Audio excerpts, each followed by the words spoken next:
Welcome to Relanza, the podcast that connects you with expert voices on the most innovative topics in language education. I'm Mercedes Querol from the Universidad Internacional de La Rioja and the coordinator of this space. Don't miss it. Relanza starts right now. Hello, everyone, and welcome to another podcast of Relanza. My name is Darío Luis Banegas, and in this podcast, we will be talking about artificial intelligence in the language curriculum. And today, I have the pleasure of having Victor Lim from the National Institute of Education, Nanyang Technological University in Singapore. Hello, Victor. Hi, Daryl. It's a pleasure to be here and so glad to meet you again. Absolutely. And this is because Victor and I have met online on a number of events, and Relanza is bringing us together again. And so my first question for you, Victor, is could you tell us 3 things you would like people to know about you? Yeah, that is a great and big question, I think. I will focus in the area of my research, since this is about research podcast. Well, the area of my focus in terms of research has always been in multimodality. And that started about 25 years ago now when I was just a master's student, looking at exploring how picture books are used to make meaning. So I was a language and literature student, and I wanted to look at picture books for young children. And during then, I realized that there was a lot of work that focused on the narrative, the ideas, the language used in picture books, but not enough looking at how meanings are made through the images. And obviously, if you are thinking about a picture book, you would think about how meanings are a very powerful way in which ideas, ideologies are conveyed as well. And it very coincidentally, in the year 2000 was also the time in which Günter Kress and Theo van Leeuwen wrote reading images, as well as Michael O'Toole wrote The Language of Display Art. So I was very fortunate to meet with Kay O'Halloran, a pioneering scholar in multimodality, to study under her. And that introduced me to the world of multimodal research. And I'm glad to have grown together with the field and the discipline over the years. So that has been an anchor in the way I think about research and the kind of topics that I'm interested in.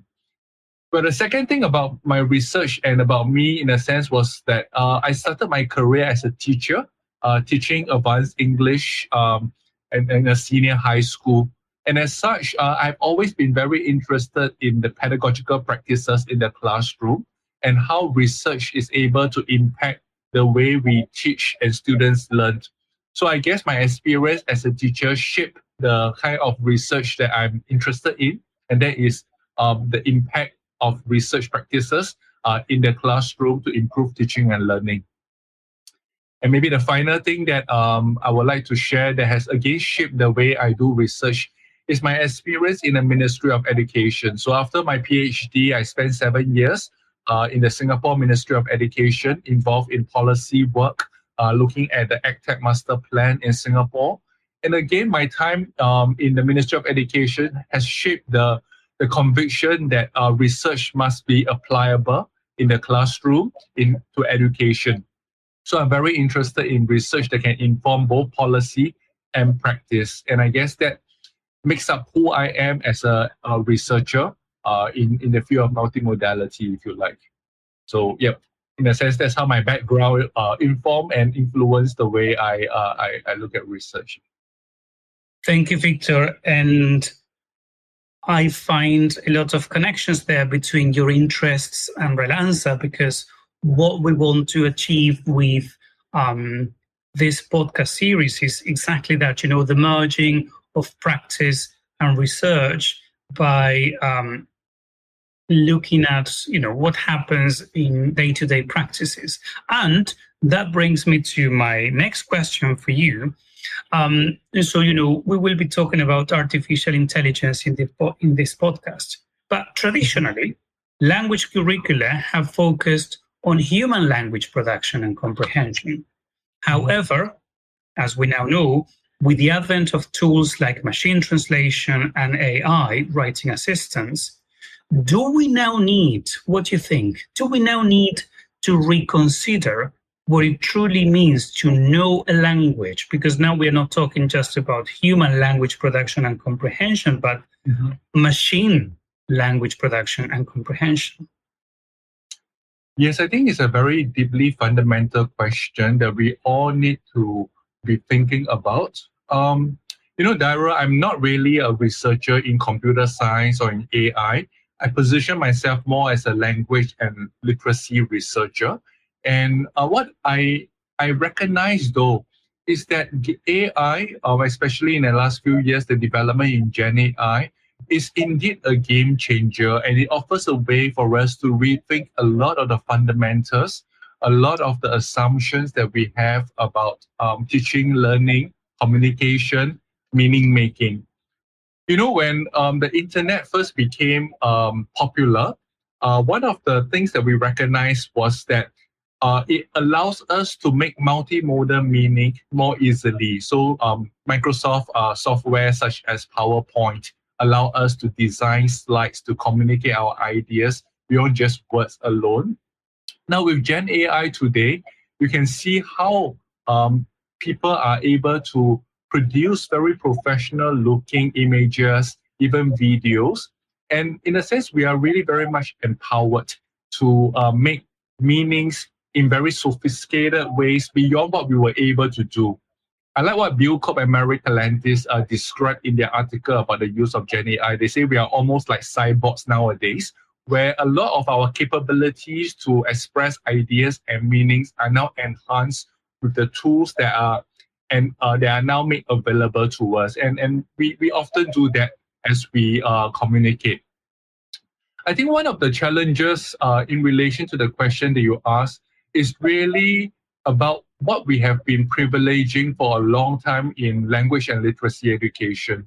We have been privileging the production, knowledge and skills, the ability to write, the ability to speak, the ability to represent for the longest of time. And we have used writing especially as a way to recognize how students have learned something, right? So if you go through a course, you get the students, when the students go through your course, you get the student to write an assignment so that we can look out for the signs of learning to see that the students have indeed learned. But really, with Gen AI chatbots, you know that students can very easily create paragraphs, they can easily create pictures, they can very easily create an entire essay. So in a sense, the production knowledge and skills have become cheap. It has become so accessible and available to the students. Rather, I think that literacy education will require us to think a little bit more on the reception knowledge and skills. In other words, the critical multimodal literacy involved in evaluating and assessing the different forms of text that we are encountering today that is so easily and cheaply developed through Gen AI.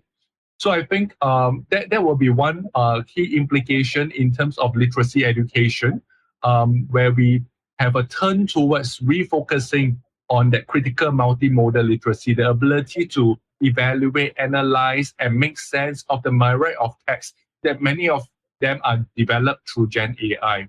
So I think that will be one implication. The other that's more specific to what you have asked about what it truly means to know a language. I have been thinking about this. You see, I just attended a conference where we talk about the importance of English as a lingua franca, English as a world language, and we have thought about the need for a world language to help people communicate. We have also invested quite a fair bit in translational research where people learn how to translate across different languages. But with the advent of technology where, if you wear a earpiece and if you speak in Spanish and I speak in Mandarin, and we are able to understand each other well, almost instantaneously without the need for a human translation, what does it mean for us then, right? Does it mean that I will never really have a need to learn Spanish and you will never really have a need to learn Mandarin because we are able to communicate so well, even without the need to know each other's language? I suppose there are some possibility, in terms of implication, maybe there will be a richer diversity without the need for dominant language to come into play. So there's no more need for conversation to say English or Spanish should be the lingua franca, because everybody can speak their own languages and we can still come to a certain understanding. But is it really just a richer diversity? Well, perhaps there are some languages that can be there is a little bit more dominant that would have the LLMs in the particular in a particular corpus to enable such translation. But there may be languages that are minority languages that can be marginalized still. It's interesting to think about how if we stop relying on humans as a translator and just rely on machine as go-between, how the new paradigm will emerge and what are some implications in just solely depending on machines to help us understand one another. And I think that can present some risks and some issues as well. But I must say, Daryl, that we are living in a very exciting times with a lot of new possibilities. And that's why we have to really, as I mentioned, rethink some of these assumptions and fundamentals that we have been operating by.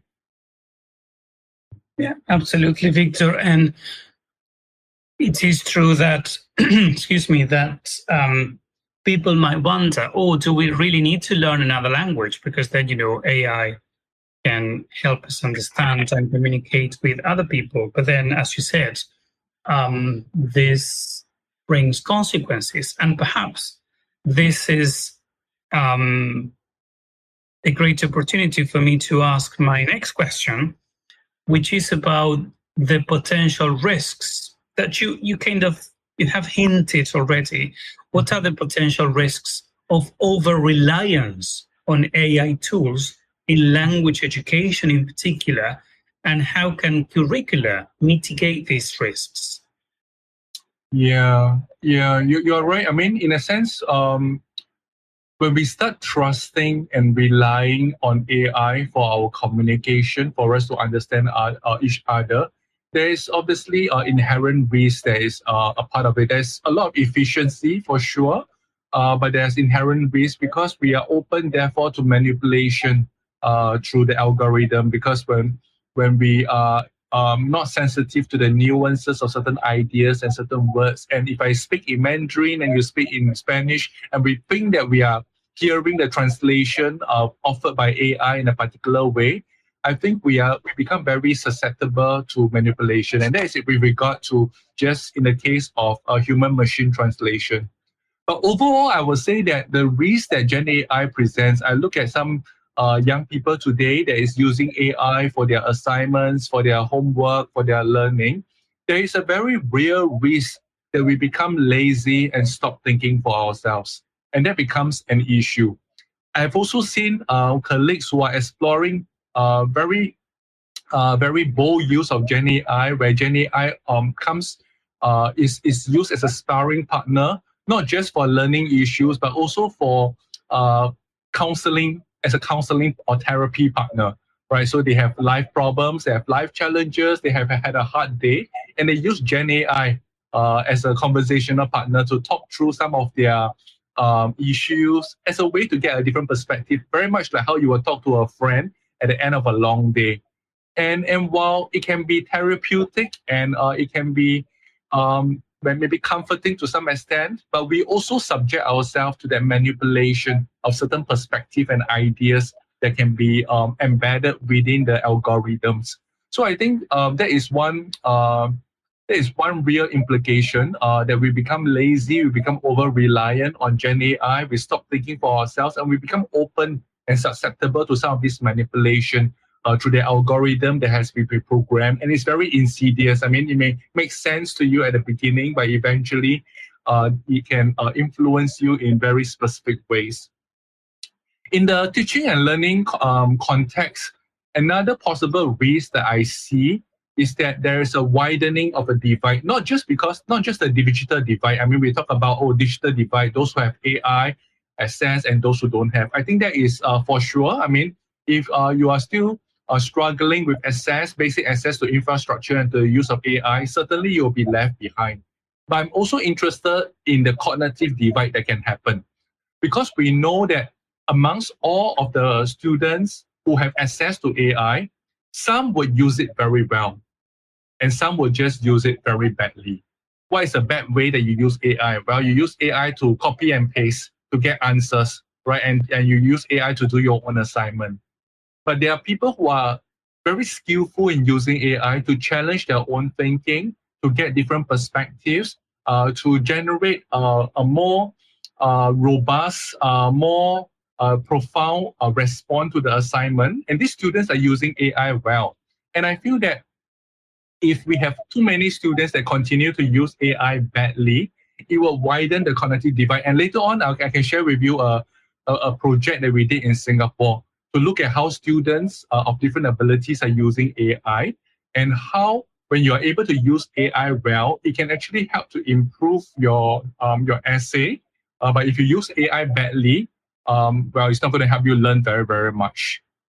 I think the final point I want to make with regard to the potential risks, and it's not so much about over-reliance on AI in teaching and learning, but the recognition that actually students themselves, our young people, are over-relying and are relying on AI very much in their own personal life, in the way they are learning.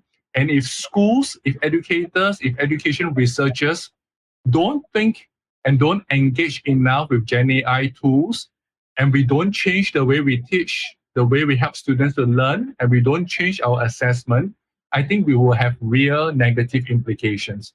If we continue teaching, learning, and assessing the way we used to do in the past, we will risk not preparing our students well for the future, because the fact of the matter is they are relying on AI. The future workplace will be reliant on AI. So I think the ultimate risk in having teachers, educators, researchers ignoring the affordances and challenges of AI is that we risk becoming irrelevant ourselves, and risk having our curriculum and pedagogies being irrelevant for the students in which we are preparing for the new world, if you like. Yep. So I think these are some of my initial thoughts. Yeah, no, well, thank you. And you mentioned one example, one successful implementation. So to bring this podcast to a close, could you tell us a little bit more about that example of successful AI integration in language education programs in maybe 2 minutes? So what did you do, and why was it successful? Now, there have been quite a fair bit of learning from the particular study. The study that I did is titled provocatively, "Does the Teacher Matter?" So what we did is, of course, the backdrop of it is that there has been a lot of studies out there, and we have done a systematic review on this that show how AI can be used positively in the language and literacy classroom to help students generate ideas for essays, to help students get timely feedback for their writing. So the studies are already out there. We've done a systematic review of it. But what I was interested in this study was more nuanced. I wanted to find out what are the students' perception on the use of AI as a brainstorming partner. So what we did was to have two groups of students. One that will brainstorm with an AI chatbot for 20 minutes to generate ideas for an essay. Another will brainstorm with a teacher for 20 minutes. And what we did was to use a wearable to collect their heart rate, their perspiration, and their temperature. We also collected their perception of the experience, how motivated, how demotivated they felt, and we wanted to have a series of the moods that they experienced, whether they were engaged, curious, bored, as they were engaging with different partners. We also look at the essay outline that was eventually developed by them after the brainstorming session. And there have been quite a fair bit of interesting learning. Now, Darius, who do you think won? Who do you think the students like better, the AI or the teacher in terms of the findings? I would just say AI. Yeah, I mean, you are right in many ways. One of the takeaways that they said was that they didn't feel judged after they spoke to the AI. They didn't feel evaluated, and they felt a bit more liberated when they were communicating with it. But overall, when we did the analysis, we found that in terms of positive moods, it increased for both groups. Both groups felt more engaged, curious about the topic, more motivated to learn. Although there is good news for the teachers in the sense that the teacher group felt significantly a bit more than the group that interacted with the Gen AI. So the teachers still have a role to play in terms of engaging, encouraging, motivating the students. But what was interesting was that the Gen AI group, like you suggested, also did well enough to see an improvement in terms of their positive mood. So the fact is, if we get the teacher to work with with each student individually for brainstorming, even though it's much better, it's going to be very time-consuming and tiring for the poor teacher. But if you are able to achieve a similar set of results with the Gen AI group, it shows that Gen AI can be used meaningfully as a way to get students to be more engaged, motivated, and interested in the essay as well, in the learning as well. So there's value in that. I think at the end of the day, maybe if you talk about what are the specific factors that contributed to this effectiveness of the implementation, I would say that reflecting on our study, we found that the quality of the chatbot do matter, because not all chatbots are the same, not all prompts are the same, because you are able to design your chatbot with the system prompts.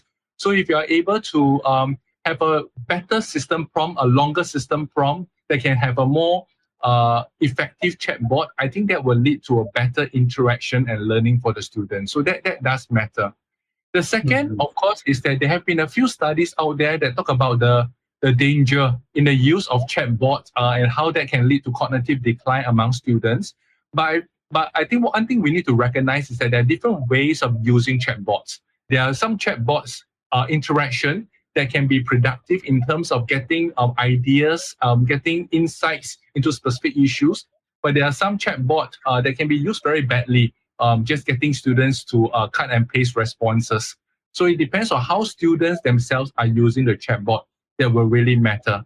So I'm always very careful when somebody come up with a study to say that, the use of Gen AI has led to negative outcomes, because it assumes, number one, that all Gen AI is the same and all use is the same. I don't think that is the case. And I think we need to be more nuanced, more aware of that. Absolutely, Victor. And we cannot be overgeneralizing based on limited experiences, or if we don't consider all the factors that will have a role to play in practices. Victor, once again, thank you very much for being part of Relanza. Thank you very much for having me. Relanza is a project funded by the Directorate for Knowledge Transfer at UNIR and developed in collaboration with the Prodigy Research Group and the Language Curriculum SIG of the British Association for Applied Linguistics. Don't forget to visit our website to learn more about this topic and to find ideas for your lessons.